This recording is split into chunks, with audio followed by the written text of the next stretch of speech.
right, everybody. Saints practice starts this week. Time to get irrationally excited about cell phone highlights we see on Twitter.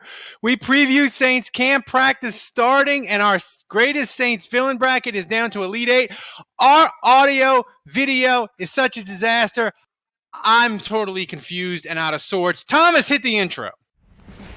Yo, what up? It's Deontay Harris with the New Orleans Saints. Y'all Saints Happy Hour podcast? Yeah. No bueno, not good. Y'all Saints takes. It's just awful. And I think it's because the drinks that y'all be drinking be having y'all a little woozy and y'all be forgetting like what team y'all talking about or something. I don't know what it is, but we gotta figure something out because it's bad. Let's regroup, reassess, and just be better, you know? All love. All right, everybody, welcome to another edition of the Saints Happy Hour podcast. If that wasn't the appropriate open for this show tonight, we are live on Twitch. If you aren't, follow us on Twitch. And remember to subscribe to Saints Happy Hour wherever you get your podcast. Smash that like button on Twitch and YouTube. Also, become an annual patron at patreon.com/Saints Happy Hour. Get 2 months for free. Did you know that you can support the show every month, even if you aren't a patron? If you use Amazon Prime, all you have to do is go to twitch.tv/Saints Happy Hour and type !sub in the chat. It's that easy. Thomas even made instructions for you people. So go ahead and do it. Even if you're listening to the audio only version of the show, click on the link. And by the way, you can do it every month. So it's not a one-time thing. And we got a huge announcement tonight. Our live show at Port Orleans on September 16th. For everyone who RSVPs on the sign-up list in the description for this podcast, you get a free The Boys Are Back in Town cup featuring Honey Badger and Jarvis Landry, and you can fill it up with your first beer for $3, and all the proceeds go to Team Gleason. But you got to RSVP and get the cup. So freaking do it. It's going to be a great time, September 16th, Port Orleans. Fun starts at 7 o'clock. Everybody, speaking of drinking, what are we drinking tonight? Don't be late.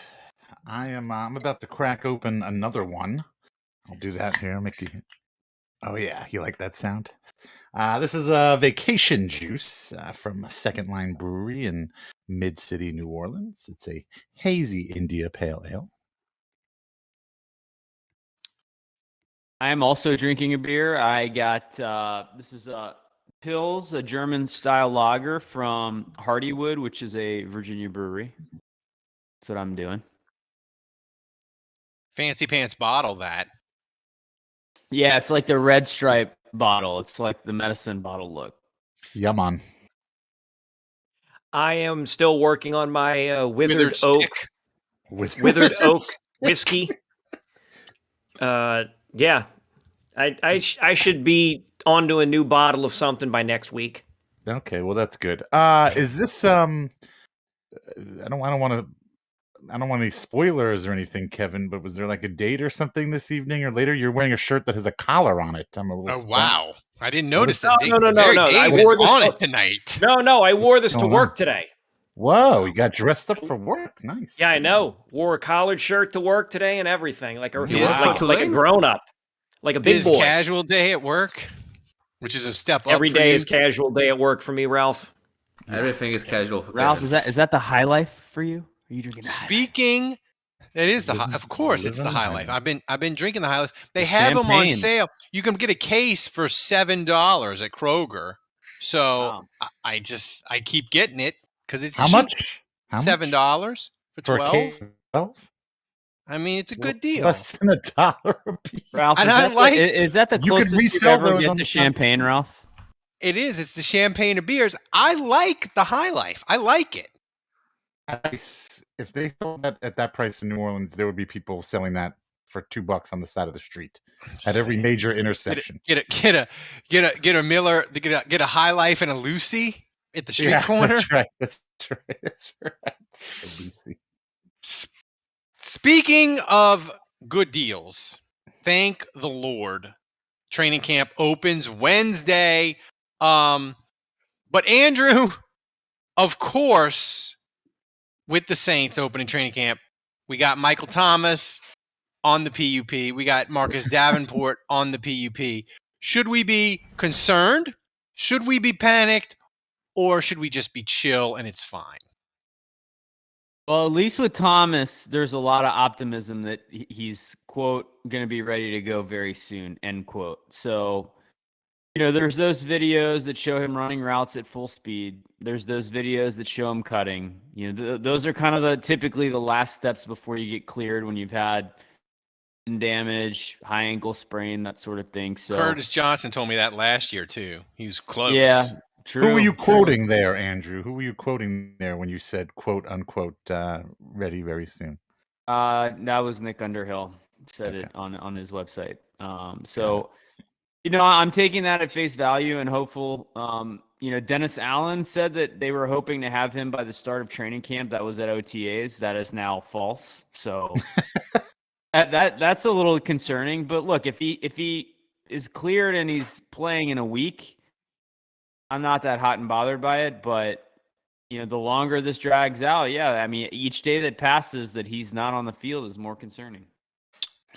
And Marcus Dufers, well, that's just par for the course. We're right on schedule. Marcus Dufers is right on schedule for 2022 season. Yeah, with Davenport, it's like I'd be surprised if he was practicing. Right. Yeah.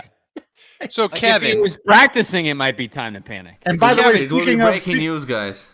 Speaking of injuries, wait, does Andrew want to talk about his? We've already got a little bit of an update for our undrafted. Oh yeah, I forgot about that. Your UDFA's son is on the pup. The odds just went up. If you wanted to bet on Andrew, the odds just went. You can get a really good deal. Officially, he's on the non-football injury list, and that news hit the day after I selected him. Yeah. 12 hours. We should have like $150 patron tier where we can just give them certain text chains, right? Because the text chain when Andrew's UDFA son got put on the non-football injury list was straight fire. Like it was just amazing. Yeah, it sucked. So I don't know. Like it's kind of like Michael Thomas. Like, is he going to be back in a week? In which case, it's not that big of a deal. Or is he out is he about to get cut and released on an injury settlement? In which case, I'm picking first next year. We didn't even mention him. What's his name? I guess Dave will be trying. It will be going back to Olave Garden to trade for Drink Wednesday. What's more likely, Kevin? Marcus Davenport plays 12 or more games, or Andrew's son gets off the non-football injury list? Oh, he'll get off the non-football injury list after he's cut and then picked up by somebody else. I think it's more likely Andrew's actual son, Cullen, gets taken off of the football list before Marcus Dufers plays 12 freaking games in a single goddamn season. He averages averages 12 Tariq in the chat. I just want to point out he makes a great point. You guys are counting the chickens before they hatch. Yes, we are. This is a marathon. It's not a sprint. That's and true. Let me remind you, thank you, Tariq. Let me remind you, and this is a quote from Tariq, I feel like Andrew still has a chance. I mean, he won with a son in prison. That's right. Boom. Mic dropped. Okay. Well, to be fair, though. Rashid Shaheed is not in the federal penitentiary. That's where he is not. He's not in the pokey in Wyoming. Yeah. No. Technically, he's not on the roster. What's his face was still on the roster, even though he was in prison. So he's still got Anderson. Yeah, Carl Granderson. So he's still got one up on Rashid Shaheed. Shahid, sorry. This is the first week. I'm just getting to know these guys. Ralph can't say anyone's name right. No, Kevin, if Andrew wins again, his insufferable meter it's off the charts now. He has to lose, guys. Come on. I mean, it's already high. It is. Yes. So I mean, this is just like redlining it for a cross-state drive. I mean, Odds just got a lot of Andrew. If you're looking for good value, Andrew's the guy now. I gotta say though, here's the thing: if I'm gonna lose, like I'm fine taking a year off. That's fine. But I'm feeling real good about getting the first overall pick next year. And I'm going to tell you right now, if one of you guys wants to trade for that, it's going to come at significant cost. You got to do. I'm not going to let you get away with a couple cute, a tux and a couple. This is a great place you got here, Olave Garden. I'm not. I'm not. You set the rules. You came up with this idea. If you're not happy with what I did, you just kick your own ass, okay, idiot? That's you fine. You came up with this. That's fine, but I let you off easy. I'm just saying it was our first time kind of doing it, but like next year, if you want the pick, you better come ready. There's not going to be any of these half-cocked bets. I don't know though. The thing is, I think Smoke Monday is like Haley's Comet. I don't think you'll ever have one that will come along. Smoke Monday every day. That's. By the way, still 5 T-shirts left. Become an annual patron at the $12 level. You can get one of the 5 Smoke Monday T-shirts left. I don't know. I feel like there's going to be a player with the last name Crepe coming out next year, and Jude is going to be all over him. I was going to say maybe like Cripple McGee might come out and round. Dude, Cripple McGee, I'll trade every pick that I have until 2035 to get Cripple McGee. I'm just saying, like whatever it takes. If they have a guy named Cripple McGee, I will move. I'll make Kevin. Ditka trading for Ricky Williams look like he got a bargain. Ralph will follow Kevin, what would you do? What would you trade for Jonathan Dogginham? He got that dog. Get him. What would you do for Trey Downs? There really was a player named Trey Downs. Shit. I don't know. I really don't. Ralph's pants just got tighter. You did. Cripple McGee, that's my dream. I want you guys to remember this podcast when, against all odds, I come back and win this year. Dude. When Rashid Shaheed comes back in week 6 and runs back 2 kickoffs, I want you to remember this. You go ahead. Take your victory lap right now. Go, you guys. He doesn't even need to win, though. All he needs is a dude to run a kickback during the preseason, and he'll take a victory lap. That's all it takes. Speaking of victory laps. Anyway. I was thinking about this, Dave. What veteran Saints player is going to have an amazing first week and get the 2021 Ken Crawley treatment? You remember last year? Oh my God, Ken Crawley. He looks amazing, except it was Ken Crawley, so he was always destined to be irrelevant. So what Saints veteran next week, when we do this podcast on Monday, what veteran is going to have an awesome week and is going to get like 4 features written about him that people are going to be ridiculously excited about? I forgot we were doing this. I didn't come up with a solid answer, but I did think about a couple of things. My original answer actually was probably going to be Marcus Davenport, but that's aged like milk. That's low hanging fruit.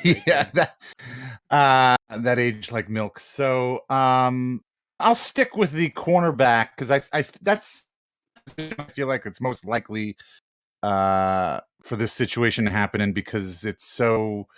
As a cornerback, you've always got to have a short memory because you're getting burnt. But then, people are remembering those plays. We still remember Usama Young getting burnt in the Super Bowl. We don't remember anything else about Usama Young. We just remember that one play. Tangent. But I'm gonna go PJ Williams. I'm gonna go with PJ Williams. Ooh, PJ. But he's not. He won't be irrelevant though. I'm talking no. That's what I'm saying. That's hot take of the week right there. Maybe he will be. I'm going. Cantavius Street is going to cook dudes this week at guard. He's going to Pete, Ruiz. He's going to annihilate them because they're terrible. And we're going to be like, Cantavius Street, he's going to be a 5-sack guy. It's going to be amazing. He's going to have like a sack and a half. I'm just laughing at your face when you said that. That's my prediction. Andrew, do you have a veteran that will look amazing in week 1? Yeah, well, in keeping with the UDFA sons, I'm going to pick on one of Dave's children. Everyone's going to say, "Oh, Malcolm Roach, he's made the big leap." I'm kind of making the same prediction as you, Ralph. He's going to that was he's a going good to name. own That was a better name than Street. he's going to own Throckmorton, He's going to own Forrest Lamp. Why you got to throw my child under the bus too? And everyone's like, "Oh yeah, Malcolm Roach, he's made the leap. He's going to start next to Onyemata. He looks like a beast." And then he ends up getting cut at the end of camp. Doesn't even make the team. Kevin, do you have a name for me for a veteran that's going to be awesome this week 1 for Saints camp? Nick Vanett. Oh my God! You just went full Ralph. You went full Ralph. Nick Vanett. You went full Ralph, but that pick was awesome. Like Nick Vanett just killing it in 7-on-7. Ralph ne peut pas dire le nom de quelqu'un correctement. Would be amazing.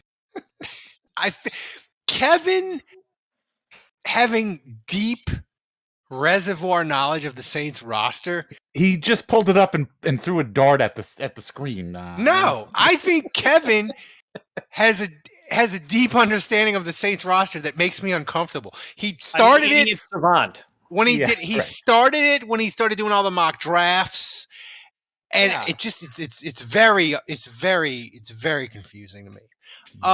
It's going to be like a wide receiver or a cornerback. Like it's going to be, like I said, PJ Williams, because PJ is going to be going up against, like, there's not going to be Michael Thomas out there. Chris Olave is still new, so he's going to be defending passes against young guys and not so good guys, and everybody's going to freak out, be excited, and then they're going to realize, oh wait, it's PJ Williams. Let me tell you something. This isn't really a veteran, but there's going to be a guy like Aesop Winston who catches fire for a couple weeks, and everyone's like freaking out, like, "Oh, you got to find a way to keep him. You got to find a way to find a roster spot. Like, if you got to cut Galloway, do it. Like, you gotta keep Aesop Winston." And then, like, he turns his ankle and he doesn't practice for 3 weeks, and we're all just like, "What were you talking about? Stop." Peek behind the curtain. We have the Chris Olave is better than Julio Jones template locked and loaded for his first nice catch on Wednesday video that we're going to post on Twitter and make everybody irate that's a Falcons fan. Yeah, Peek if you're a patron on Twitter, like, we've got to do whatever is necessary to try to make this go viral. So retweet it, like, be on the lookout for it. As soon as Olave does anything, we're posting it, and we're going to say that he's better than Julio Jones. And the whole point of this exercise is to make people mad. If we can get one blue check mark to add us and say, "This is ridiculous. How could you compare him to Julio Jones?" Except for Alpha, of course. They got. And by the way, another peek behind the curtain, we're going to be doing this all training camp. Like, any Saints player, rookie, does one thing amazing, we're going to compare them not to Saints all-time greats, Hall of Famers, that kind of, the Smoke Jackson Monday kid. does anything, he's Troy Polamalu. That's right. Exactly. We're like we are playing with fire. We're playing, as the kids in the 80s would say, Kevin, we're playing with cocaine and handguns. Like, that's what that's what we're doing. But Kevin, what could happen in the first week of Saints camp that would make you irrationally excited? I don't know, footage of Jameis breaking loose in a 7-on-7 and just chucking one like 50 yards downfield to Olave and stride. Oh, by the way, shout out to Jono, friend of the program, Barnes. He did a Jameis video where he used his voice when Jameis was giving a pep talk to a class, to the Saints players when they were watching video or something, and actual news media thought, they were like, "This isn't real. Jameis didn't slander the Bucs." So it was hysterical. Shout out to Jono, friend. Jason Champagne says the Saints are bringing in veteran running back Jordan Howard for a visit. Per Nick Underhill. Jordan Howard. I recognize the name, but like, what team? Chicago Bears. He played for the Eagles. He played for the Bears. Yeah. He was good for like one old. season 5 years ago. He's old and washed. Bears. Yeah, with the Bears. He had one good year with the Bears. He's 27. Jesus, really? Yeah, he's young. Jeez. That's fucking illegal. Whatever. He has that Mike Gillespie smell all over him. You talking about Mike Gillisley? Gillisley. Ralph ne peut pas dire le nom de quelqu'un correctement. Jesus. Oh wow, Ralph. We are on the ball. We're on fire with the name pronunciations. I know. I'm in mid-season form already. Waiting for that undrafted free agent son crippled mispronunciation. Waiting for him to come out. I'm supposed to credit Butterich for posting it first. My bad. You know, Dave, if they ever get a player, Saints ever get a player named Cripple McGee, I will be like Jameis 1 of 1. I will not. There will be no slander of him that is acceptable at any level. 1 of 1. Yeah, Cripple 1 of 1. It'll be a handicap decal with glitter and the number 1 in the wheelchair. That's what it'll be. Well, I see you already have his fat head. I do. I have Cripple McGee. His fat head. He's in the wheelchair. He's rolling hard. So, but that's it. Like I just want to say this. Like, you want to be a patron. You want to sign up this week because we are going to blow it out in training camp. We're going to cover it like nobody's business. We got so much fun stuff covered for patrons only. And by the way, we have the Saints Classic games, which the patrons apparently loved. Which thank you guys for the nice comments on that. But we're pumped. But as it always is, Kevin, with the arrival of training camp, it means that our bracket is getting towards the end. So it's time for the Saints' greatest villain, Elite Eight. Are we doing all of them tonight? No, we're doing the Elite Eight. Just Next the Elite week, Eight. we wrap up with the Final Four. We do the whole thing, the Final Four and the champion. Gotcha. Yeah, because here's the thing. People love the bracket in July, but once camp comes, they get openly hostile. And they're like, you need to wrap that thing up. So we timed it perfect. We'll wrap it up 1 week into camp. Wait, October Risk has a good question in the chat. Does Cripple McGee have more or less hand strength than Ralph? Ooh, that's a good question. I mean, what position does Cripple McGee play? He better have more. I mean, he's in the NFL for crying out loud. I don't if it's less than Ralph, I don't like his ball security. There's no way he could have a high RAS. Maybe he's a kicker, guys. Maybe he's a kicker. Maybe. I would say, like, his hand strength would have to be at least double mine, even if he was a kicker. I don't think, like, Cripple McGee, his RAS score, he'd like, it'd be, like, weighted average. Like, if he had a 6, they'd bump him to a 9 because he's Cripple McGee. No. No catching ability, but just big hands. So put that guy at strong safety. That's right. He's just like mitts. Right. Like, by the way, I'm assuming it's okay to say cripple. I don't know. Kevin hasn't said anything, and Kevin got on me once gypsy, so I'm assuming cripple has to be okay. I like the word. I like the word cripple. I don't like this handy capable. I don't like all that. I like the word cripple. They used to call FDR cripple. I think it's not mean. It's what it is. I prefer when people call me cripple. When people call me disabled and handicapable, it annoys me. I prefer me personally. I prefer it. That's Mr. Cripple to you. Well, that's right. Speaking of cripples, let's talk about our first round matchup between. Oh my God! Yeah, we need to get good, Thomas. Get it to us. Thanks for reeling us in there. Get ready for the next battle. This matchup might open a portal to hell. Number 1, Roger Goodell. Number 8, Jeff Duncan. Look at those faces. You just want to punch them both right in the kisser, don't you? Doesn't it? I want to do worse than punch them. Don't punch the screen, people. So I know we're all probably about to pick Roger Goodell.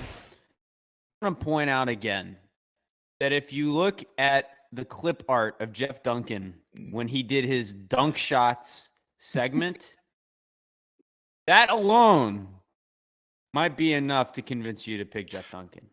I'm voting for Jeff Duncan. And this is why. Why. I'm voting for Jeff Duncan.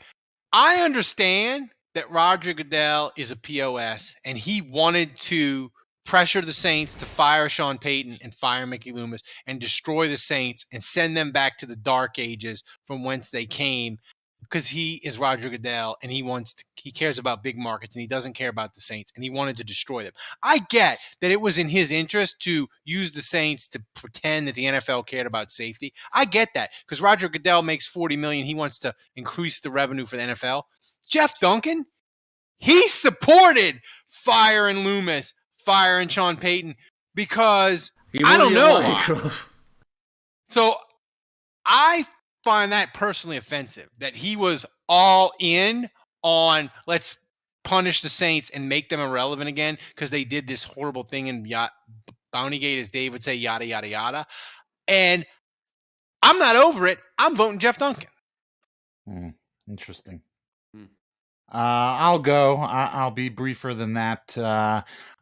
This entire tournament, I have always chosen players over people like Duncan or off the field things, just because I feel like to be a Saints villain, you hurt the Saints the most when you do it on the field. You have a direct impact in that way. And I said this last week, but I don't think Jeff Duncan is a Saints villain. I think he's a Saints villain. I think he's a Who Dat Nation villain. Roger Goodell, Jeff Duncan has never really had any sort of impact on the field as far as the Saints, as far as results, win, loss, that kind of stuff. Roger Goodell obviously has had firsthand.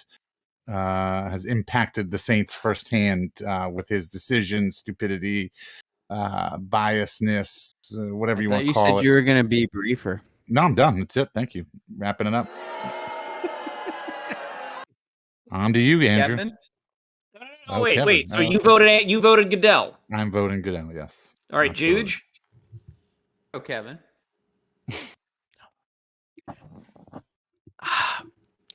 I'll make it quicker than those two. I'm voting Roger Goodell.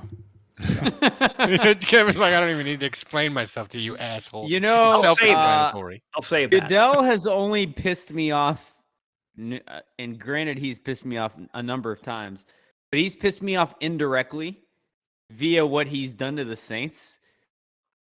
Jeff Duncan has pissed me off directly. It's personal. So I'm picking Jeff Duncan.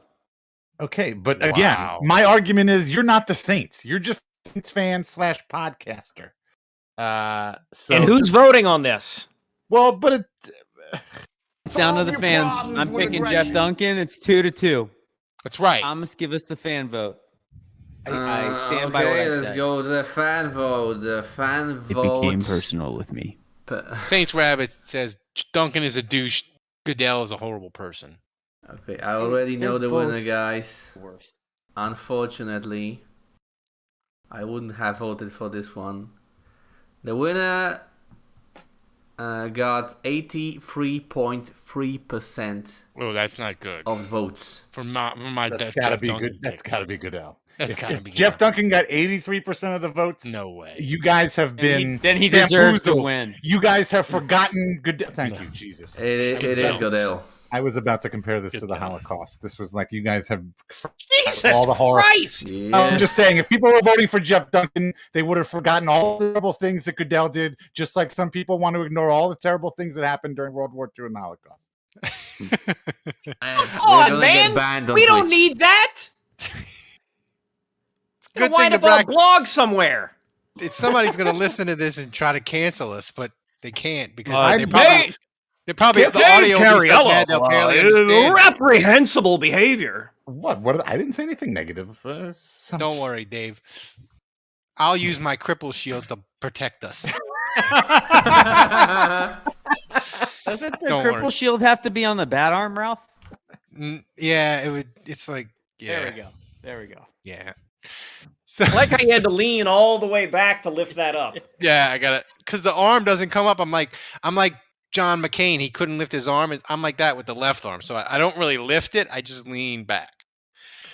So Thomas, what's the next matchup? Get ready for the God next says battle. save that shit for Yahoo Finance. I was reading that. I got a good laugh out of that. Nice. That's good. This one is tough. This is number 4, Joey Galloway, and number 5, Roddy White.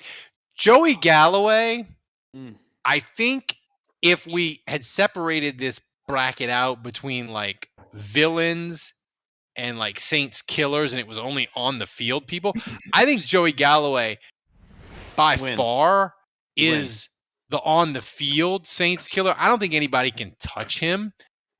He just murdered the Saints. Kevin, you've gone through the stats before. Yeah. I know people are going to vote for Roddy White because I forgot Galloway ran a punt back against the Saints. Like, I mean, Galloway murdered the Saints. If we did a Mount Rushmore of Saints killers, I thought it was just receiver stuff. No. He killed him on special teams. He killed him every which way. I got to go Galloway. I know Roddy White leaned into the Saints-Falcons rivalry. I know he said dumb things. But his time with the Falcons, he didn't really do anything on the field to the Saints that even is close to Joey Galloway. Yeah. I'm going Galloway. And here's the thing. Galloway murdered the Saints while he was a senior citizen and taking his soup at 4:30, which makes it worse. You've done a podcast with Ralph for a really long time. When anytime he makes an old joke, it's about someone taking their soup at 4 o'clock. It is. I've heard Ralph make that joke maybe a lot. 50 Or times. I gotta watch Wapner. So I'm going to vote Galloway as well. Again, I'm looking at the numbers here. In the regular season, Galloway with the Bucs had 9 games against the Saints. In his final game with the Bucs against the Saints, he had no catches and only 1 target. So if you want to scratch that one for whatever reason, fine. 8 games then as a Tampa Bay Buck against the Saints. He had 9 touchdowns in 8 games. Wait. 9 receiving touchdowns? 9 receiving touchdowns. Don't forget the punt return. Forget the punt return. I don't see those numbers here. I'm just telling you. Go ahead and add 1 to that total. It's 10 touchdowns. Okay, so at least 10. I don't know. He may have had another one for all I know. Illegal. Right. And let's see. And then subtract 8 catches. So 36 catches. God, 36 catches minus 140. Jesus. 780-ish yards. And 9 receiving touchdowns. Dude, Thomas, if you had a sound effect of bacon cooking, you should have played it because he cooked the Saints. Meanwhile, Roddy White had 22 games against the Saints in his. Wait, I have the sound of cooking, season. Guys. Oh, interception! Matt Ryan. I haven't heard that.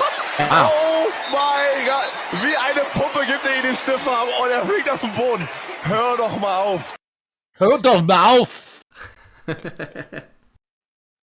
So Roddy White, 22 games, and there's several games where Roddy White was shut down, where he did next to fuck all. I don't know, man. I just feel like Roddy White leaned into it, but Galloway was that dude on the field. It was that dude. The dude. I'm beating Cripple McGee's ass in a wrestling ring, Dave. You can kiss my ass on that. You're going to diamond cut Cripple McGee? To give him the people's elbow? Yeah. God, I hate to hear that. I hate to hear that. Is it my turn to vote yet? It is. Yeah. Joey Galloway. Joey Galloway. Andrew? I think you guys have convinced me because here's the thing. So, first You of were all, gonna Joey vote Galloway, Roddy White? 13% of his touchdowns came against the Saints. Oh, my God. Here's another thing that's crazy. Joey Galloway has never been to a Pro Bowl. He actually had a pretty good career as an NFL player. I mean, he had, I think, let's see, he had 6 1,000-yard seasons as a receiver. Got traded for 2 number 1 picks. So he's Marcus. He's Joey Marcus too first. Yeah, it's surprising he's never been to a Pro Bowl. He does have kind of a Marcus Colston kind of resume. How is But that possible? I just want to point out that Galloway, it's not like we talk about Greg Olsen and Tony Gonzalez like as Saints killers, quote unquote, right? But or Jerry Rice, Joe Montana, but like those guys crushed everyone that they played. Galloway never went to the Pro Bowl. Galloway was a good NFL receiver. He was not a Pro Bowler. He was not an All-Pro. He was not a guy that roasted every team he played. And yet, for some reason, the Saints versus the Saints. Kryptonite. The dude lived in the end zone every time he played the Saints. He lived there. He made permanent residence in the Saints end zone. So you guys have sold me on. Look, Roddy White. I feel like we're almost dismissing him, which is wrong. I think he is an elite Saints villain off the field. He even did some stuff on the field against the Saints. Roddy White, by the way, has been to Pro Bowls. But to me, Galloway, a lot of fans call him an all-time Saints killer. I don't think he's an all-time Saints killer. I think he is the Saints killer. He is at the top of the list. If you want to talk about on-the-field crimes against the Saints, Galloway tops the list. That's my pick. Yeah. That's a sweep. That's a sweep. What was Thomas, the vote? What's the poll?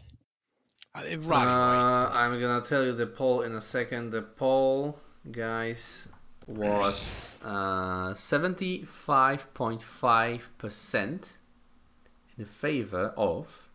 Who do you think? It's Roddy White because Roddy White.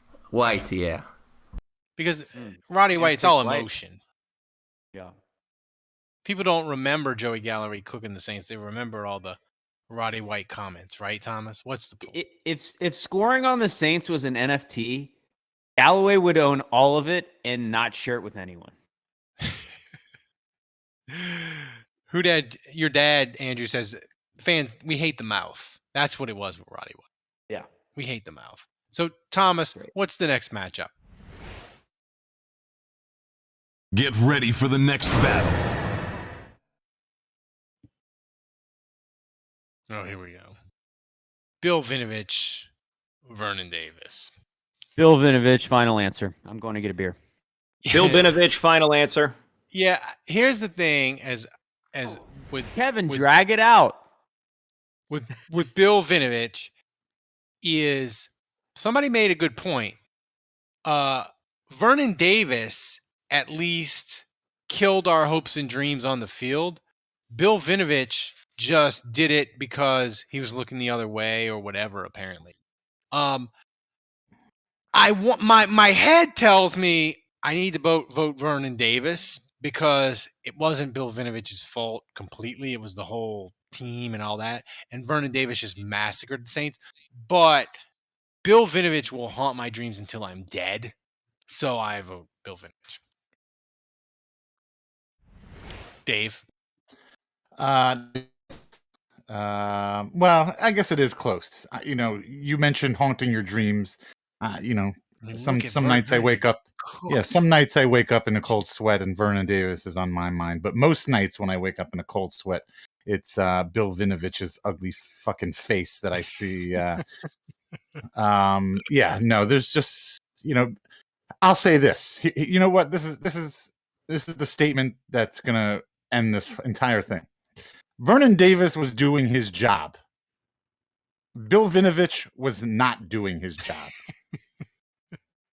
Okay? That is well said, Dave. You're damn right it is. Really well said by you. But I still say, it's like So that's it. It's a clean sweep for Vinovich, right? I don't Or know. Did Andrew vote? Where Vinovich. did Andrew go? Andrew He went. voted Vinovich. Okay. He voted Vinovich. Thomas, what's the poll? What did the poll say? Did Vinovich clear 90%? Nope. Oh. 88.6. Close. Yeah, he was close. It was close. Largest margin this week, better than Goodell. Yeah, I mean, Yeah.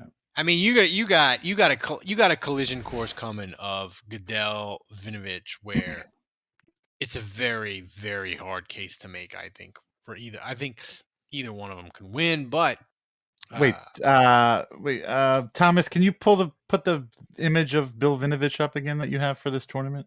Yeah, doesn't it look like he's about to flip us off? No, it looks like he's fisting us. He's fucking the Saints with his goddamn fist, sticking it all the way up our ass is what he's doing. This one? There. Yeah. yes, He's He like, how really far? is. He's like, oh, I can get it all the way up to fisting my us. wrist. I can get it all the way up to my wrist. Isn't that unbelievable? Oh, you want a flag? Go fuck yourself. Dave, I like Dave's anger. Dave's anger. Your anger towards Vinovich is like the Kennedy flame in Washington D.C. It never. I goes will. out. I will never forget. You know why I hate him? This is. I'll save this for next week. I hate Vinovich remind me. because he Dave, cheated.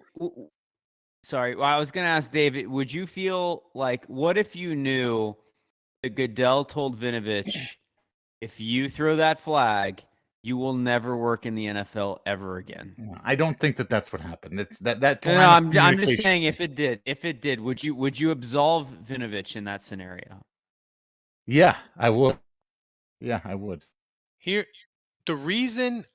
There's 1,000 reasons to hate. I wouldn't. Okay, actually, I wouldn't absolve Vinovich in that situation. He still also did something wrong, but I would understand it, and that would just put Roger Goodell, as if there wasn't a high enough pedestal of hate to put him on. That would put him on like the Mars of pedestals of hatred. The reason I hate Vinovich so much is he robbed us of a once in a lifetime opportunity, and it's not the Super Bowl. Yeah. We may see the Saints if we're blessed enough. The Saints may go to another Super Bowl, but they'll never probably have the chance to go to a Super Bowl in Atlanta so close after the 28-3 debacle. And that is something we could have lorded over Atlanta forever and ever. And you can combine that with 28-3. It would have been glorious, and he robbed us of it, and I hate him. But Thomas, what's the next matchup? The final one of our Elite Eight. Get ready for the next battle. Ooh. This one's couple Panthers. Yeah, this is an all Panther Elite Eight. Number 3, Steve Smith. Number 6, Cam Newton. This one's really hard for me because for me, I know Steve Smith. One's easy for me. Did a lot of Saints killing, and he's a villain.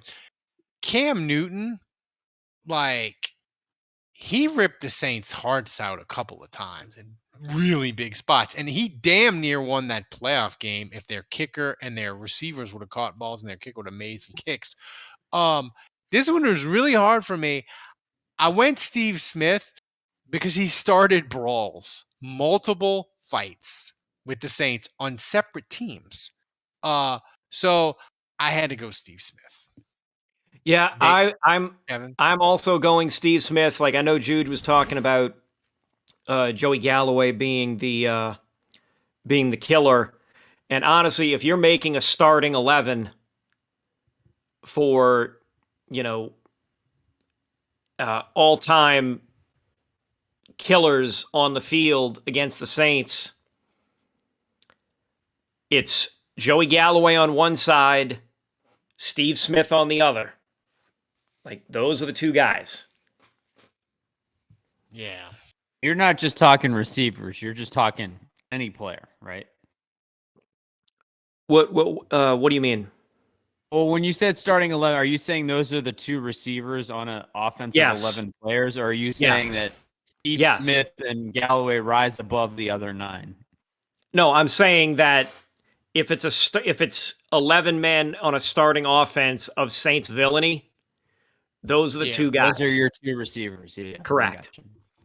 I'm going Cam Newton, and it's not just the on the field stuff for me. I know I'm kind of contradicting what I said about Galloway and the reason I didn't pick Roddy White, but for me with Cam Newton, it was all of it. It was the Superman thing. It was the antics in the end zone. I think sometimes when you're a villain, if you have a little bit of the showmanship, the je ne sais quoi, for you French people out there. Acte triomphe, la flamme, Pas dire le nom de quelqu'un correctement. I feel like Cam, his press conference attire was annoying to me. Winning the national championship and owning LSU when he was at Auburn was annoying to me. He would do when he lost. You know, losing, even though he took a ton of money and was a cheater in college football and never got busted for it. We all know that he was getting paid. And I don't know, man, like his smiles, like him getting a first down and pointing first down. He just always annoyed the shit out of me. Steve Smith did too, and I get the fights and all that. But Cam Newton, I'll go back to a comment that I said, I think a week or two ago, which is that every time we sacked him, every time he was hit, there are certain players where I feel like when you sack them, when you tackle them, when you see a Saints player hit that guy, there's a little bit of that just like, you know what I mean? You're watching it, and it just feels better to see that guy take a shot. Matt Ryan was a little bit like that, but no one ever rose to the level of Cam Newton where I would just love to see him get hit by a Saints player. Maybe Brady. So I don't know. Look, maybe Brady. But look, like for me, it's Cam. It's Cam. It's Cam Newton. Dave? This is close. So this is close. Steve Smith, I'd vote for him because fighting. I like the fighting. Cam Newton. You liked it? Yeah, I kind of like it. It's like hockey. It gets closer to hockey when you get chippy out there. Cam Newton, he deserves to be here too. He's done a lot of things on the field against the Saints that have really ripped our hearts out. This one's too close to call. We've got a number 3 seed, Steve Smith, versus number 6 seed, Cam Newton, 2 Panthers, 2 veteran Panthers. So I got a coin. I'm going to flip it. It's a regular Jesus, quarter. man. Come on. Heads. Wow. Nope, this is it. Don't be a bitch, Dave. Heads. Come on. Heads. Make your pick. No, I'm making it. I'm sorry you don't like the way. Bite, Thomas. I'm sorry you don't like the way I'm picking it. Steve Smith is going to be heads, and we'll make Newton tails. And Wait, you show us both sides? Oh my God. Did Kevin vote or not? No, I can't. Too shiny, can't see. All right, I know. All right, Steve Smith is heads. Cam Newton is tails. Let's try this again. Third time's a charm. Tails, Cam Newton. So we're tied. It's 2-2. Cam Newton. Go to a fan vote. I know you can't see that because of the light, but it's this is a. I didn't notice Kevin voted even. Okay. The Cumberland Island, 2018 Georgia. Before you tell us the fan vote, Thomas, I want to acknowledge that I feel weird about this, that we didn't include you. That I feel like you should have had a vote. No. But we decided that because we have 4 votes, the 5th vote, we wanted to include the fans so that they have a tie-breaking ability. Yeah, that was always the plan, man. Don't worry. Thomas ended up getting excluded. But I am curious, Thomas, you don't have a vote officially. But if you could break the tie here, which one would you pick? Yeah, I would have picked Cam Newton easily. I like Steve Smith. I like him. Yeah, I kind of feel the same way. I don't know. Maybe I don't know. He's cool. He's sincere. He's a competitor, you know. Yeah, and I don't know if it's his post career. Cam Newton's a bitch, man. I don't like him. Yeah, I know. And I think Steve Smith. I'm with you. Like I respected Steve Smith is like the ultimate competitor. Yeah. Cam Newton is a bitch. Yeah, I love that's my Cam routine, Newton so much. I think Steve Smith post career like foray into media though, being on TV and analyst, like I've enjoyed him on TV and he's become more likable. Yeah, exactly. I think post Panthers I think that's kind of helped his case. I got two more comments. Number one, Sean Payton loves Steve Smith. That made him a little disarming for me. Right. Steve Smith and Sean Payton had this great relationship. On some level, that disarmed and made me respect Steve Smith a little bit. So there's some of that. And also, like, I think when you think about a villain, you have to ask yourself, is there vitriol? Like, do you passionately hate the guy? Right? Cam Newton is at the top of that list, man. Like, when you think about guys that are just annoy you and get under your skin, Cam Newton is up at the top of the list. I have to say, Andrew, I had forgotten until you just mentioned it how much Sean Payton loved Steve Smith. I'm actually slightly surprised that Sean Payton didn't sign a completely cooked Steve Smith, and that disqualified him from this tournament. That's how much Sean Payton loved him. Like, That's true. That's true. I know. You know. All right. So what? Maybe someone wants to change his vote, guys. No. Nope. Are you sure? All right. So Sounds like fans, Steve Smith won, huh? Damn.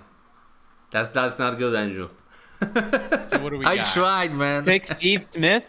I tried. 68.7% for Steve Smith. I can't believe that. Steve Smith over Cam. Wow. This tournament ended up chalk. 1, 2, 3, 4. Chalk all the way through. Wow. Cam Newton almost corrected, but no. I mean, yeah. Well, no, it's 1, 2, 4, 6. It's not chalk. Oh, that's Wait, right. no. Steve Smith is 3. I messed up the number. That's my bad. Steve Smith is 3. Between Vinovich and the seeding, Thomas, you get less meats. You get less meats. No cheese this month. No cheese. The right part is, like your hand, Ralph, of this bracket. No, but the Well, committee. I'm sorry to say, but Steve Smith, you got no freaking shot against Vinovich. I'll tell you that right now. But this tournament, None. the committee did a good job with the seeding on this. No, the committee did a good job seeding the top seeds. The bottom seeds leave a little something to be desired. I wish we could have a third place. We need a consolation. Like what? Like the World Cup? I just because I would love to see Galloway against Steve Smith. I'd love to see which way that goes. Consolation. I would pick Galloway. I would choose Galloway. Yeah. I would. You're gonna choose? Oh, never mind. And by the way, I hope people are liking the podcast that I'm doing, where I clip out the bracket and I post it as its own podcast.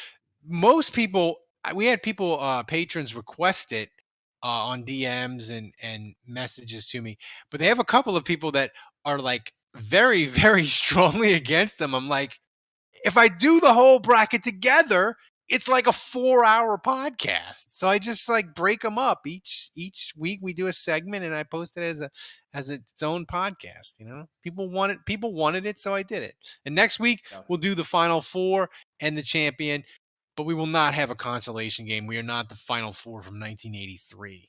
We're not. We only care about the winner. There's no Saints Greatest Villain NIT bracket. There's no.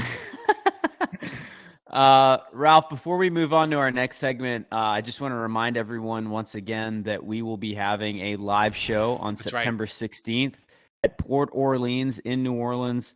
That will start at 7 p.m. So click the link in the if you're description in New Orleans, so you can RSVP and get your cup so you can support the Steve Gleason Foundation. And listen, just so you guys know, this comes at an expense to us. This is not a lucrative play by any means, and this doesn't really grow our following or anything. So this is purely a passion play. And if you've ever thought to yourself, like, I'd love to hang, I don't know why you would feel this way, but if you're ever like, I'd love to hang out with those guys or have a beer with them, like, this is your chance. That's right. That's why we do this. We want to be able to hang out with some of you guys that listen to us and just have a chance to have a night where we can kind of celebrate. And it's purely like a selfish play to just be able to spend time with each other and spend time with you. So like, that's the whole point of this. And so I really hope that some of you guys can come out Show and hang up. out with us because And then we can we'll go to and we can go to Miss Mays afterwards. Maybe Rob. Maybe some ladies want to meet with Kevin. Potentially. Hang on. Let me just say, as the resident Irish Catholic, on the podcast. Hey, I resent that. I'm Irish Catholic. Well, you don't get to keep no. that to yourself. Long time raised Irish Catholic by a former nun. So fair enough. Anywho, the use of the term passion play to describe a live recording of our podcast here he is. He's hysterical. Yeah, he's correcting me. I will say this as an Italian Catholic, Roman Catholic, whose in-laws just went all the way to Germany, where they put on that passion play once every 2 years, and they just came back from it. I also think it's funny, but I don't give a shit. So say whatever the hell you want to say. I'm saying he shouldn't say it. I'm just saying it's funny. We did it in 2019. Who's getting flogged? We did it in 2019. It was an That's awesome the other night. thing. The last time we did it, it was pre-COVID. So this does feel, and we've been wanting to do it the last years. So this feels a little bit like at COVID. It's going to be finally amazing. we're doing this again. Biloxi Blues raises a good point. Will the major award be on display? Oh, I'll bring. Oh, mine. hell yes! I'll Hell yes! I will be. I'll cradle that thing like a baby the entire show. Don't you worry. Rams having a diamond chain made for it, so you might have a T-shirt. Neck. We might be giving T-shirts of the award. We'll have instead of the turnover chain that they used to have for football game, we're gonna have the award chain, and we're gonna pass it to each other. The Mardi Gras. So yeah, show up September 16th. It's gonna be amazing. RSVP so you can get your cup. The boys are back in town. It features the honey badger and Jarvis Landry. Do it for $5. We're also going to be charging for $5. You can take a picture with the award, and for $10 you can touch it. And for $50, you can do a line. We've had no subs. We've had no subs today. I want to hear a making it rain. So remember, you can sign up on Twitch. Just type in the chat !sub. And you can do that. And by the way, while I'm reading these comments in the chat, Jason Champagne says, in case you missed it, Underhill also reports Saints will work out USFL Defensive Player of the Year Chris Odom, who had 12.5 sacks, 4 blocked kicks, 6 fumble recoveries, and 8 tackles for a loss. Jesus. Sign him up. Thank you, Mike Bagger. Mike.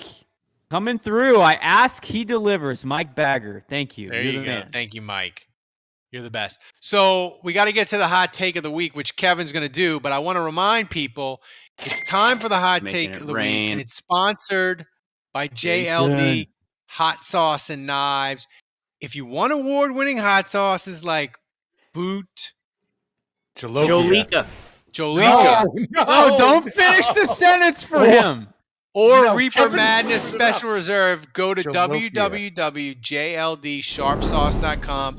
They also have incredible jellies such as Palmer Pepper.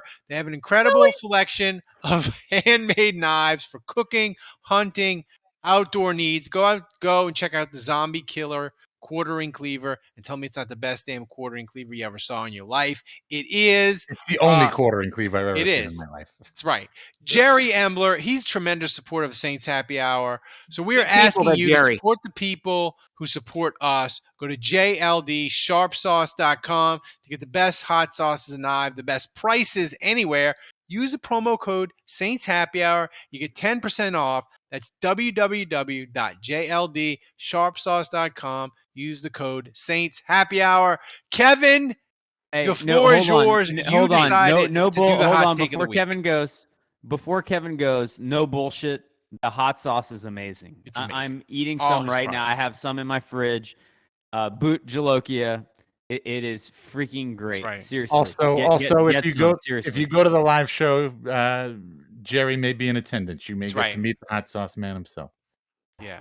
And the barbecue sauce, I cooked oven barbecue chicken Sunday. Is amazing. He even sent one to me, guys. Yeah. Really? All the way to Poland. That's how much what Jerry did you loves the think? show and supports the show. They don't have I spicy still stuff haven't like that in received Poland. it, but you know I know it's coming. I know You'll it's get coming. it one day. It's caught It's in going to be the customs. spiciest thing It's you've stuck ever in tasted customs in your right now, life, probably. Thomas. It's stuck in customs. They don't have spices like that in Poland. I know they don't. I don't know. It's so spicy. I don't know if it can get through customs. I don't know if anything that spicy is allowed in your country, Thomas. Well, Luxy Probably Blues not. knows what's up. He said the Reaper Madness is some really good stuff. It is. Yes. But Kevin, you got the hot take this week. Yes, I do. I'll It's come back weird, in but 10 go. minutes after this is over. Oh, fuck off, Dave. God damn it, man. Where's the support? Where's the support? Says I was the about to guy Kevin. that goes on the longest rants. Anyway, go ahead, Kevin. All right. Kevin's got My guys, rant you has know. nothing to do with football. My rant has nothing to do with professional sports. My rant has something to do with the field of entertainment, specifically the field of motion pictures. Maybe Dave was on to something and I should leave. All right, you can piss off too, Juge. Specifically, advertising. More specifically, movie posters. Remember the day when movie posters were fucking awesome? Like this one right here, Jaws. You just had artwork right there. It says what the title is. You see a thing, tells you what it is. You got the stars' names right there. No photos of them. You probably know who Roy Scheider is, Robert Shaw, Richard Dreyfuss. What's important is there's a shark and there's a movie called Jaws. Next slide, please. Then you get to movies, blockbuster films like Titanic. Again, you see the thing. You know what it is. It's the boat called Titanic. You got DiCaprio, you got Kate Winslet, and what do you know? Their names line up on the poster. You got DiCaprio on the left, you got Kate Winslet on the right. Next slide, please. Okay, this is interesting. I I'm really learning a lot hope here. Shaw comes in here. Ocean's 11. Look at this nonsense. You got George Clooney on the left, but he's pictured all the way on the right. Then you got Matt Damon. That's not Matt Damon next to George Clooney or underneath the name. Actually, he is underneath the name Matt Damon. But then you got Brad Pitt. Brad Pitt is fourth from the left, second from the right, and there he is over there. Then It's Julia kinda Roberts is underneath all the the way name, on then. the end, but she don't match up with her name. Andy Garcia's in the middle and the name's up top, but he's fourth over there in the back. None of the names match up. The names and the faces do not match up to who these people are. Next slide, please. I can't believe you're single. Pipe down. Again, Gangs of New York. Wonderful motion picture by Martin Scorsese, a guy who claims to That's appreciate questionable cinema. there. A nice Italian boy like Dave Cariello here. None of the names match up. DiCaprio on the other side. Cameron Diaz, she's in the middle. Daniel Day-Lewis on the other end. What the fuck are we doing here in Hollywood advertising? Next slide, please. How many are we gonna be here till like 2 a.m? Jumanji. You got poor Karen Gillan, who is the new- only one. The new Jumanji, not the original Jumanji. Whatever. You should She's the clarify. only The one old that one was matches much up better. here. She is the only one that matches up here, and that's because that's because quote unquote she's fourth billed, and they can afford to stick her off to the side. Dwayne's all the way up front. He ain't matching up with his name. Jack Black and Kevin Hart, they ought to be swapped. They're not. It looks confusing and messed up, especially if you don't know who these people are. If you are a child or an old adult, you don't know who these people are. This is an extraordinary pet peeve of mine. Next slide, please. Oh my god. Do I have how many? Okay. Again, Pirates of the Caribbean. You got Johnny Depp front and center. His name is all the way to the left. You got Keira Knightley's name all the way to the right. She's all the way to the left. You got Jeffrey Rush and Orlando Bloom. Their names are confused every which way. Next slide, please. Tomas. Holy shit, man. Olympus has fallen. You got Gerard Butler on the right, but his name's on the left. Aaron Eckhart should be dropping down the middle. But no, it's Morgan Freeman who's all the way on the right, playing the president, and Morgan Freeman, but he's Those front are and the rules center. of three, If Kevin. your top Three. star, Three. if You your needed three top slots, star you is made it Gerard Butler, you either put him up front or you put Gerard Butler's name over or under his face. This shit shouldn't be hard, folks. And now we got the biggest insult, the one that I saw on Twitter earlier today from Netflix. Please, next slide. Kevin Hart and Mark Wahlberg, what in Jesus Christ's name are we doing here? The people who design movie posters have lost their way. They hate us. They have lost their goddamn way. None of you know what you're doing. None of you know what you're doing. I don't care what the negotiations are. This guy's name's got to go first. This person's name has to be a little bit above the other. Then make their faces and their names match up on the movie posters. That's Saint it. Rabbit says this is That's amazing off-season content. It really is. Kevin didn't just. This last one is a movie called Me Time, and it's got Mark Wahlberg on the left and Kevin Hart on the right, and they're holding a turtle, but their names are above the opposite of each other. Right above them. Literally right above them. I'll say this, Kevin. You have a valid point. You've provided a very large amount of photographic evidence. Now, here. every time I go to the movie, I'm going to be infuriated. Yeah, well, no. That's the thing is, you may. I'm I don't a little know. annoyed. I'm not. I don't. Lie. I've never noticed hearing this before. Like, Me let me. either. If Kevin, I think you may be the only person that's ever noticed this. Oh, by Maybe the way, not, thank Budridge for the 100 bits. You're the best. But if you're not the only person who's ever noticed this, and you're as upset about as Kevin is about this, hotline, okay, call our hotline, and we want a Kevin style rant about movie posters. I don't remember the number. I'm sure Thomas is going to put it up in a second here because he's the best producer ever.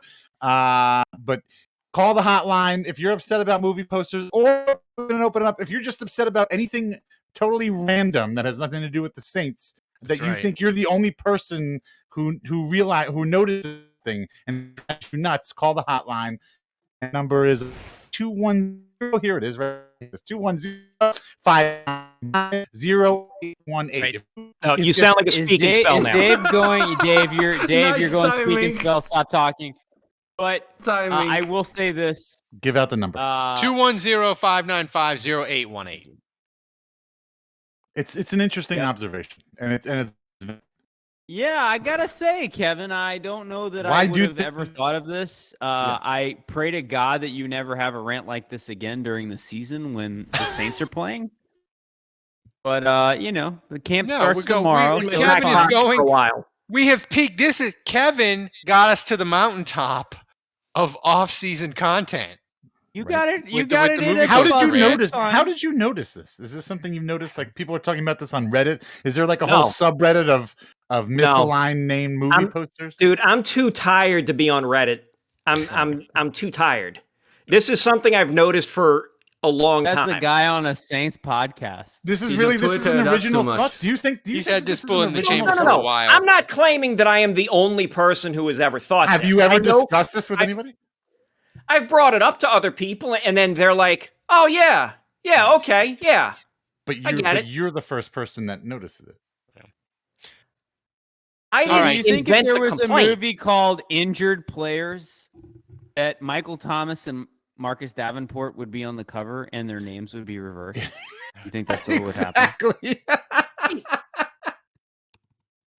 Okay, Ozman64 also noticed this, so you're not alone. Okay, man, good. call the hotline. If this angers, call the hotline. Speaking and of say which movie posters you're talking about too. speaking of anger, the love update last week, Kevin, Oh, do we was have one? This week? fiercely divided. Yes. People Was were it? people were very either pro love update or anti love update. We had DMs and We did? messages. It was Oh, you did. 50-50.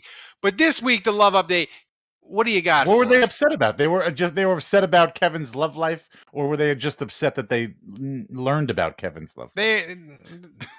The love update, it's very controversial sometimes. But You'll have, Kevin, you'll have to tell me off air exactly what it is I'm doing to piss people off because it's not my intention. I don't think People it's are anything pissed you're you out doing. on Grindr, man.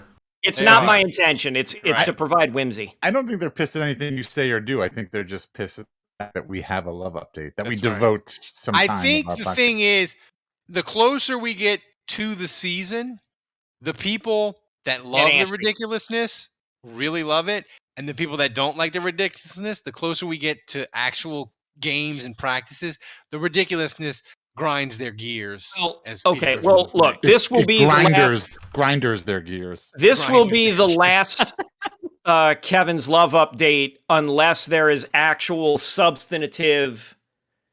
So you haven't fallen in love with material. anybody new this week. So I am not dating anybody new. The arrangement that I have, with the nurse has been the consummated. You've consummated the FWE relationship. Yes. Wasn't the arrangement of Robert Redford and Demi Moore movie? No, you're thinking of Indecent That was Proposal. Indecent Proposal. Oh. But and that's but pretty yeah, much the same thing. But I mean, not really. I'm not paying anybody, but the situation. She was Yeah. paying you. Woody Harrelson also in that movie. Yeah. Correct. All right. So you've committed the FW relationship. Yeah. So basically, the friends with benefits thing has it has begun. It's rolling. We're Yes. on We course. have liftoff. This could Right. last for 3 years. This last for a month. Who knows? Okay. That's fucking Yeah. illegal. Oh wow! No, I it's didn't know we not. could do 2 sound bites on top of each other. Yeah, Thomas, you are really on your game tonight. One was Ralph, man. Well, we got to get you 2 on the same page more often. I just saw Davey DTD talk about Rita LeBlanc in the chat, and it just came to me that if Rita and Kevin were part of the Kevin Love update, it really would, I think, explode our podcast. It would. I think Our podcast. I mean, would do you not by explode? combust. You mean end? Do you not remember the Spontaneously. rumors about Rita? I don't know if Rita was into Kevin's. Yeah. Ooh, true. I don't know. They're playing the same Anyway. sport. I think she was into Helena's. Oh my god. Listen, I would be willing. Look, I would be willing to try my hand. Okay. Give it a shot. Give it a fair go. Yeah. If Rita, at the if very you're least, listening. you know what, Dave? At the very least, it would be a learning excursion for me. I would see how I stack up, and maybe I would learn something. What was the rocket? Jason During the- Champagne says the nurse came over to play doctor. Nice. Jason Champagne, you've been on it tonight. We appreciate it. Welcome to Uganda. Speaking of questions, Thomas, get us to trivia. Please. Nobody said anything about questions. I did. Yeah. Speaking of questionable content. Questions. I mean, right. you can bleep out anything you need to bleep out. Speaking about questions of trivial content, here's trivia. Yeah, What you got for I us? thought you were gonna read that, Kevin. I was waiting for you, and Who you were was waiting the for me. Yeah. No, this week's question is sponsored by, of course, Budrich. The question this week: who was the Saints' first victory on Monday Night Football against? Please to answer immediately. Wow. That's a good question. That's a good impression. I like how you said You this went question. kind of Of course. rushing there at the end. Yeah. Sponsored, of Like- course, by Barich. You didn't say it like him. Barich. Budrich. Here's Got to roll that R. All right. This question was terribly worded. Who was the Saints' first? This is like how a second grader would ask this. Who was the Saints' first victory Sorry, on Monday Night Badrich. Football against? Yeah, I sorry, mean, you're not supposed to. end here's a the sentence thing, Andrew. On a Saints were preposition. so Yeah. bad in the 70s and 80s. They weren't on Monday Night Football. It that probably much. took 30 years. to get on Monday Night Football. So, like Like I not think until it's the gotta 80s, right? Yeah, it's got I to be think 85, it's gotta be- 86, 87. I think there's a chance that like their first Monday Night Football win is Mora. Like a Mora game. I believe it. I believe it. Yeah. Do you have a guess? I have no idea who they would have played a game against in any of those years on Monday Night Football. I'm gonna say the Dolphins. The first Monday Night Saints victory I ever remember is Dallas Cowboys. They beat them on like a late Morton Anderson field goal. And it's a long time ago because Tom Landry was the freaking coach. It's like 87, 88. That's my guess. You think it's 87 or 88? It wouldn't be 87 because that was their first winning season. It would probably be the year after. So I'm going to say 1988 or 89.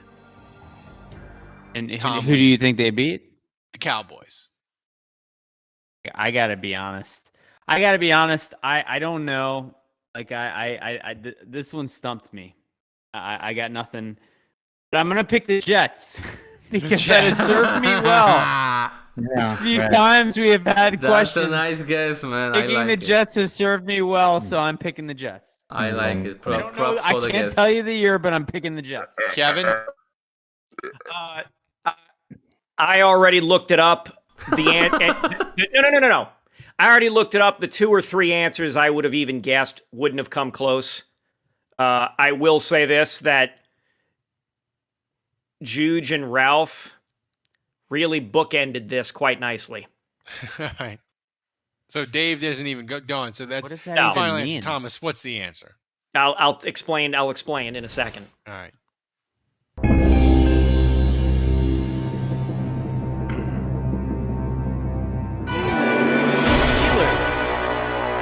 1983. Steelers. And there's a picture of Ben Roethlisberger because that makes sense. The Steelers in 1983. No, wait a minute. The Steelers game was in 1984, wasn't it? Okay. Maybe so it was 1980. Season. Was it January? Was it early January? I gotta. Was it at home? Oh, Steelers. Budrich. We're Monday Night Football. Question your veracity. That's not.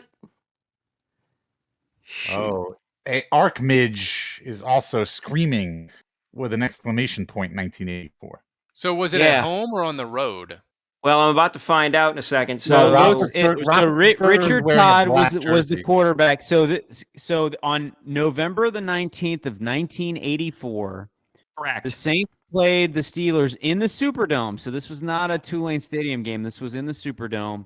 The Saints beat the Steelers 27-24. And by the way, with that win, the Saints moved to 6-6. The Steelers were also 6-6. So that was a big win for the Saints. Richard Todd was the quarterback. He threw for 223 yards. George Rogers was the running back. And I'm looking at the stats here. You know, there was nothing super exciting here. There's no like easy stats it just looked like a close game, 27-23. Morton Anderson was perfect on kicks. The Saints did have a pick six. Dennis Winston. I got to be honest. I don't even remember Dennis Winston. He had a pick six. He had a pick six in this game for the Saints. Who screwed this up? Budrich or Tom? Who got this 1983 thing wrong? Matt, I don't want to throw you under the bus, man. Come on. I plead the fifth. I don't want to throw to the bus, but I'm the bus. And I'm talking. Like I don't want to throw him under the bed. So I am going to explain the book ended it very nicely. Juge said the Jets. The Saints played the Jets in Monday Night Football. That was their Monday Night Football game before the game against Pittsburgh in 1983, which they lost 31-28. They were winning by 21 points in that game, by the way. And they blew it. And then Ralph said correctly, the Saints did in fact beat the Cowboys on Monday Night Football in 1988, 20-17. That was their Monday Night Football game after the Pittsburgh game. I got a question for you, Kevin. If you're looking at all those games, how many games in a row did the Saints lose on Monday Night Football before winning their first against the Steelers in 84? 6. So they were 0-6 going into that on Monday Night Football. 72, 73, 74, 79, 80. 0-6. Wow. And crazy. 83. That's and not a lot of of all people, Richard Todd was the quarterback. Richard Todd got it done. Yeah, that dog. That's Saints trivia. I would have never guessed. That was a quality one, Butteridge. It's quality. Yep. All right, Thomas, get us the take it to top so I can give the people the finger guns.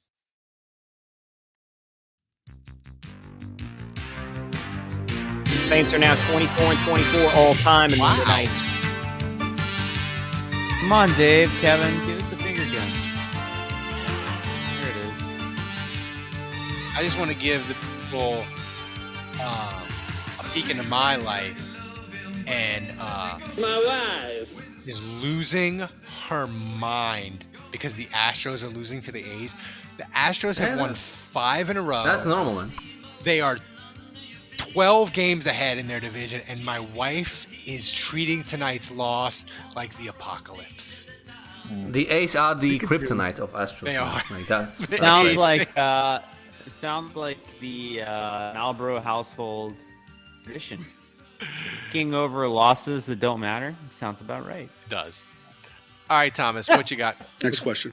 What you got for us? Okay, we had tons of questions this week. I think we even have enough for the mailbag. So if I didn't choose your question, don't lose hope yet, guys. First question from Don Checo. Very good question.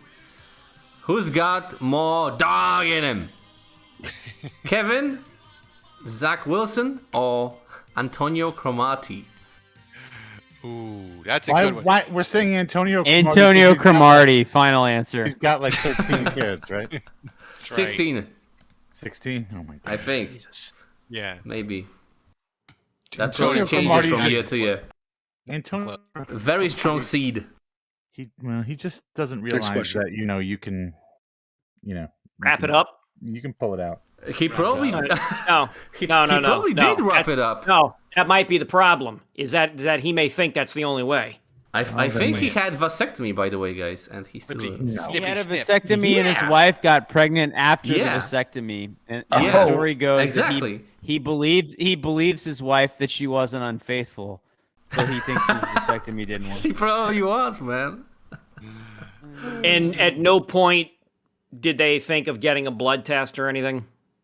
Oh, they went on Maury Povich. Maury Povich is wrapping up this year. We won't have the Maury Povich. You are not the father fun anymore. So. Sad Next day question. in America. Yeah.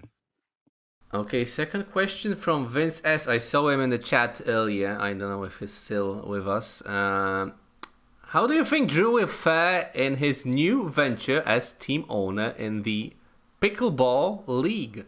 And where would this rank if you redid Drew's worst decision bracket? I got an opinion on this. I'm going to go ahead of Kevin. I'm not raising my hand for this shit. I'm just jumping right in. Why is that quality so terrible? It does not sound like that on my phone. Pickleball is popular. I get it. My country, fastest growing sport in the United States. I get it. Country clubs across the country are adding pickleball courts to their tennis offerings. It's fun to play. It's great for older people. It's great for families. I get that. But investing money into it, this is just another notch on Drew's belt of just terrible. How are you going to get your money investments? How are you getting your money out of this? Like, stupid. Is he thinking like pickleball is going to be like aired on TV? Like you're going to start getting TV contract money? Like basketball? It's like, my God, like Drew, again, he gets into one thing and he just goes whole hog into it, doesn't do any research, doesn't really think, I don't know. It doesn't make sense to me. Like, it's fun to play. That doesn't mean you have to invest in it. Quick thoughts, Kevin? Yeah, actually, I was going to say this would have been better suited for the mid-90s ESPN2 afternoon block of roller hockey, paintball, and sumo wrestling tournaments. Oh yeah, Battle no, of they had Network mini Stars. golf. They used to have miniature golf, but they don't do that anymore. Right, like if you were making an ESPN2 and needed a bunch of like rando sports, this would be perfect for it. But that's not happening. So where the hell people like to play pickleball? Nobody likes to watch pickleball. Like pickleball again, like I said, pickleball has become popular because it's great for older people, families, but like none of those people that are playing it have any interest, nor should in they. watching it. Yes, Dave. I don't understand where Drew Brees as again, and this could be the same thing as like the NFT fungible token thing that he got into at Eiffel on St. Charles Avenue, where maybe he's not actually investing any money. He's NFT saying, "Hey, fungible I'll take." token, Yeah, I know it's a double oxymoron entendre. But yeah, he's gonna come. You know, this is maybe one of those things where they're just like, "Hey, Drew, if you send out 5 tweets in a time span of 3 months." We'll give you ownership of one of these teams, just like I think he did with the NFT stuff. It's like you're not paying him, you're giving him a free thing and access into this just in case it blows up or whatever. And all he's got to do is send out a tweet or whatever. But anything short of that, this is like really pickleball. Like, where are you getting this? Where are you going to get your money back? How are you going to get your money back? If this was on Shark Tank, all 5 sharks would have passed. All 5. I'll say this. If this league, if the league does, if there are no games played, then this decision to get involved in a pickleball league probably becomes a top 4 seed. Pickleball is the sport for people at family functions that think badminton is too athletic. I love. Actually, I was going to say no. I would say bags. Oh, you mean? You call cornhole? It bags. Yeah, cornhole. Yeah. All right. You guys nailed it. As a tennis player, I get invited to play pickleball all the time. I sometimes go, and it's a sport for geriatrics. It's I tell people all the time, I will play. Cripple McGee plays. Cripple McGee is like the world ranking number 1 at pickleball. Right. Well, stop. I will start playing pickle with consistency when I stop playing tennis because my body can't do it anymore. Yeah. So what? Just a few more years? Yeah, like 6 months. Next question. Next question from Nat Heath Schuler. He asks, considering the question at left tackle, are we a McCoy or Ramczyk injury away from being a bad O-line? Yes. Yes. The answer is yes. I would say. I don't have a funny joke there. It's too sad to think about, and it terrifies me. So. Hello, darkness, my old friend. That's what that is. Zach Streif's he's on call. He's on standby. Give us 3 good plays. Yeah. By the way, did you see that PFF thing where it's like best tackle play in pass protection of the last 10 years? And Zach Streif's number 3 on the list ahead of Teron Armstead. Yeah. I did not see that. I got a kick out of that. Next question. Okay, next question. Next question from Saints Rabbit. Oh, holy shit. This is the Cripple McGee question. Oh boy, that was fast. If Dave, Andrew, and Kevin are tethered together as a 4-leg tandem, okay, and Ralph 6 legs, but anyway, and Ralph is just Ralph, and Ralph is just Ralph, who wins a 40-meter foot race? This is offensive. What is 40-meter foot? But true, I don't know how long is 40 meters because I'm an American. I'm fixing it right now. He used the meters. Europeans. That's meters is communism. It's 100 meters. It's 40 Saints yards. Rabbit is not European. I've met him in Costco before. He said meters, so he said meters. So he's I've seen 40 Costco. 40 meters is 131.2 feet. We're gonna do 100 Maybe it's miles. meters. If we're gonna race in meters, we go 100. If we're gonna race in yards, we go 40. Maybe it's miles, guys. So it's like 40 meters is 131.2 feet. If it's meters, it's 12.1 or 12.2 meters. Anyway, The points. Anyway, it doesn't matter the distance. Honestly, if it was a shorter distance, it might be funnier because you got to watch Ralph try to get off to a fast start with his bad leg and his bum arm and his bad back. I mean, I'm taking. I mean, Kevin, Andrew, and Dave. They're like a 5-2 favorite. See, I don't know if I would go 5-2. No, I think okay. I'll say this. You want a serious answer to this question? I need to know, do we get a chance to practice? Like, if you have to go in there cold turkey, you tie us up immediately, and then we run the race. I think there's going to be a learning curve there. I think Ralph beats us because he's in his own body for the last 42 years, 43 years, however old he is. 46. He's comfortable. 46. Holy shit, you are old. He's comfortable in his own body, so he's ready to go. It's like a golfer. Me, Kevin, and Andrew, we got to go to the range and warm up a little bit. Ralph goes straight to the first tee and just rips a drive off the tee. But if we get a chance to practice, if we get like an hour, give us an hour, so we can get like a left, middle, right sequence going. Then I think we could possibly beat it. I think it win. Yeah. You know what? Like, we're joking about this, but this has to happen. This possibly at our live podcast. Actually, that's right. No, because what's going to happen is we're going to try doing this in the street, and me, you, and Dave are going to get fucking hit by a car, or we're going to collapse in the street and bang up our damn knees, and I can't have that. So we should do it. We should definitely do it. Next question. Doing it at the live show. Okay, wait. Vince is pointing out my poor math. Okay, it's not 6 legs. It's what if there's 3 of us? Andrew's dad says 5 minutes of practice. Is it 5 legs? Would it be a 5-legged race if there's 6? 6. No, because these two, 1, 2. Y'all have 6. It is no. Wait, the question is correct. It is a 4-legged race. Because normally it's what, a 3-legged race? Yeah. Thomas, what you if you add an extra person, you're only adding an extra leg. That's right. Fucking math, man. I think Dave's got to be in the middle because he's the weakest. Okay, what is this shit? Are you kidding me? So we gotta kind of carry him. I'm probably the wait, but we talked a week or two ago. You're the lightest though, so you might need to because you're 6'3", 140 pounds. No. I'm 6 foot. Sorry, 6 foot, 120 pounds. So you need to be in the middle. So you need to be. Listen. Look, I know you're trying to talk yourself up, but we all know you're 6'4", 105 pounds. Either way, you gotta be in the middle. So me and fat ass, the other fat ass on the other side, we can just like pick you up and carry you.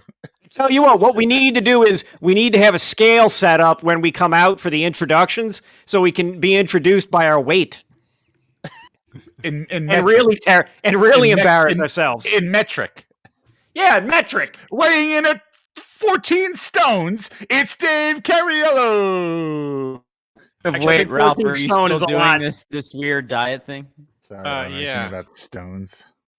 I was going to say your Miller High Lifes are not going to help your cause. It's not going to help me. Stop BSing the people in this country. Next question. 14 stone is 196 pounds. Oh, no, so that's pretty accurate, actually. Never mind. Guys, last question of the show. Almost accurate. If I go scale right now, it we say 196. Fucking I'm going to just say this. You guys are going to miss all this when we go to the serious shows. Preseason starts. All right? And training camp. So enjoy this while you can, because this is it. This is the last show where you go off the rails. When's the last serious show we had? I'm taking every regular season show off the fucking rails. You guys can save the serious shit for during the week. I mean, look, that's Dave. That's Dave's MO. My MO. It's like, man, Kevin, what did you really think of that game? Well, there were some passes made and some catches. Insert trade down and while swapping fruit in there, right? Yeah. Right. Basically, this is gonna be me. People pay you and Ralph. People pay you and Ralph to hear my joke. Everything to the right. Okay, Kevin. I see, man. Thomas, do we have a mouth Rawbro question? Yeah, we have a mouth. Yeah, we do. Spoiler alert: your imposter is back. Oh no. So the Cardinals put in Kyler Murray's new contract. He has to do 4 hours of independent study a week. What Saints draft bust should have had this in their contract? Kyrie Ford, because maybe if he had done some studying and they'd seen him fall asleep while he was studying, then they might have realized he was going to fall asleep during film sessions. First of all, this is a deal breaker, red flag for me. Like, if you have to put this in your franchise quarterback's contract, that you got to do 4 hours of study hall a week while we're paying you $160 million. What is independent? Same question. Independent studying, like independent studying of the playbook? Yes, like he's got to do extra 4 hours of work a week for the game. Drew Brees would never. Jameis Winston would never. This is a giant red flag. It's huge red flag. But the question, thing is, Andrew, you think about this question, like Jonathan Sullivan, I don't think extra studying would have helped him. He just needed to not be lazy and eat less. Like, I was trying to think of a Saints player where extra studying would have helped them. Maybe. I feel like if he doesn't do it, that's how they get out of the contract. Like, it's a way to avoid it. And so when I look at the worst contract in Saints history, it's got to be Nick Fairley the second time around. It's too bad Dave is gone right now. He's in the bathroom or something, because I love this answer. But to me, it's Nick Fairley, because then if he has the heart ailment, you can quickly be like, oh, well, if you're going to be on the, you're going to be dealing with that. You're not going to be watching film. And you can quickly void the contract and get out of it. So, be my answer. Yeah. I was thinking maybe Stanley Jean-Baptiste. Maybe a little extra study hall would have helped him, Kevin, but that was my answer. Aaron Brooks, probably. I like that question, even though I don't like my imposter account. Although I feel like they have bots now that will regurgitate people's tweets at them. I want to be famous enough to have my own Ralph Malbrough bot tweet. That's my next social media goal. Dave, you missed my answer. Stephon Anthony, Wargoat says. Ooh, that's a good one. That's a good one. My answer was Nick Fairley, because it would give them a reason to get out of that contract if he didn't watch 4 hours. That's right. Can't study if you're having a heart attack. Kevin, you're up. I would pick Adrian McPherson, because maybe he would study how to look behind him. Yeah. Or counterpoint, maybe he'd be studying while he was driving a golf cart. Ooh. Well, he got run over. Poor Adrian McPherson. So, Thomas, and by the way, everybody, keep the questions coming. We can do some mailbags if we have extra, and if you give us extra, we'll have a ton of mailbags during training camp. That would be awesome. So keep the questions coming. It'll give us more content. Thomas, do we have a clip of the week? Of the week. We do. We had a few clips last week. So this is the clip of the week by Budrich, and it's called Tomas, the producer. Tomas. She got horny, man. She got horny. Wow.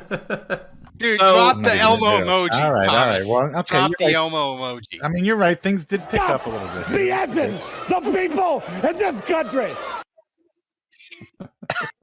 So she. Listen, I'll send the fucking screenshot to you guys so y'all can see it. You're muted, Dave. I'm not muted. I'm not. Thomas, every mean thing I ever said about you, you just dropped the perfect sim. I love you. Did I not send you all the screenshot after the show? Yeah, you did. Okay. I don't know why.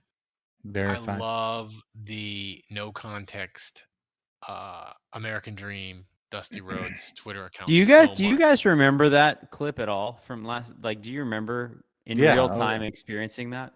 I do. I don't at all. I mean, I seem a little. My face seems a little disconnected. But I have zero recollection of that, and it scares me a little bit. You had a lot of stress going on in your house. I did. I did. That's true. Dave looks euphoric. Do you guys ever have that? Do you guys ever watch the clip of the week from the week before and ever think like, holy shit, I don't remember that at all? Does that ever happen to you guys? I don't remember half of the podcasts that we record ever. Okay. Clips of the week? No. Clips of the week I'm always able to remember. I haven't been canceled yet. This is like every time I do this podcast, it's like I'm risking my entire livelihood. Empire. And yet you keep coming back week after week. Yeah, I don't know. I'm making Holocaust jokes and nobody says anything. It wasn't a Holocaust. This week, I was like, there's no way we're going. It was pro-Holocaust. You guys like two topics. We've gone an hour and 45. Yeah, no, I remember. You know what? I remember these podcasts ending at 10. Is what I do remember. I remember that too. I remember being finished with these. I remember having good nights. That's my fault. Sorry, guys. Yeah.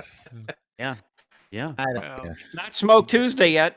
It went almost this for Jude. Just stay on for another 9 minutes. Monday. Every day. By the way, we didn't talk about this, and I want to talk about this. Numbers. Smoke Monday is not number 420. The NFL did not grant Smoke Monday's special request for a 3-digit number. So he's number 38. Andy Dalton got number 14. Mark Ingram gave up number 14. Mike Triplett seemed to allude to the fact that Mark Ingram never really was crazy about number 14 to begin with. So Mark Ingram is taking, which I like, the very fast, the very sleek looking number 5. So what's Quan Alexander? I thought Honey Badger was going to be. Oh yeah. So what if Quan? So I guess Quan's never coming back. He's not coming back. All right. No, that's a good question. What is Honey Badger was 32? Didn't he take the? I'm gonna hopefully this is buried and deep enough on the podcast that this won't come back to haunt me.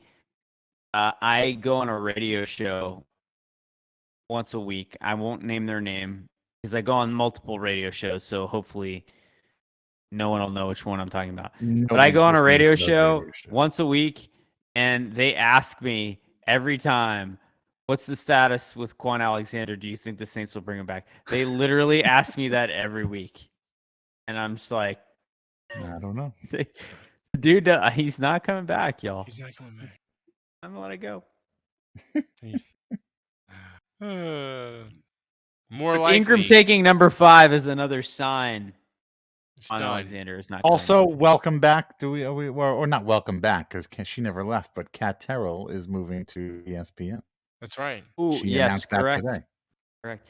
I got some Saints trivia for you. There are I'll ask the question: how many Saints players went to LSU on the current 90-man roster? How many? Will Clapp. No, Clapp's gone. Oh, he's not even on the team. He's gone. Oh, Zero? Landry. Don't look at the roster. Don't cheat. Don't cheat. Yeah, Landry, Honey Badger, Quan's on. Mm-hmm. I'll assume there's one more I'm not thinking of. So I'm gonna say 3. Yeah, I'm correct. 4. That is correct, Dave. There All are right. 3. Look at Who is it? Who's the third one? Who is the third? None of you guys are going to get this. Al. Offensive lineman Gerald Hawkins. Oh, yeah, no. Never is the third LSU player. I'm not even an LSU. He could be in this. He could be in my house wearing a Gerald Hawkins jersey, and I wouldn't know who he is. So, guys, thanks for joining us. And by the way, reminder: if you are listening to the audio-only version of this podcast and you've listened to the end, click on the RSVP link. RSVP for the live show September 16th at Port Orleans. Get your Honey Badger and Jarvis Landry mug.